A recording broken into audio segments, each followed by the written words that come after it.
خلك كما الخياط لا فصل الثوب، يبدع ويعطي كل شخص مقاسه.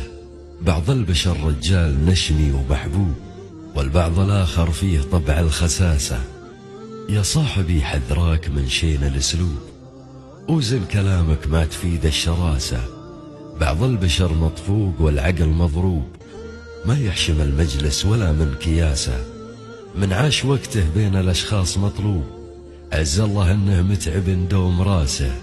من يشعل بجوفه غرابيل وحروب، مثل الذي يسقي وروده تعاسة. ومن يشرب بكاس من القاع مثقوب، يبطي وريقه يشتكي من يباسه. لا تقلب الأوراق والخط مكتوب، وش فيك ما تفهم أصول الدراسة. لا تقتل الأفراح والوجه مشحوب، العمر واحد متعه بالوناسة. من يحضر الأفراح والثوب مقلوب، كل العيون استغربت من لباسه. كل العيون استغربت من لباسه.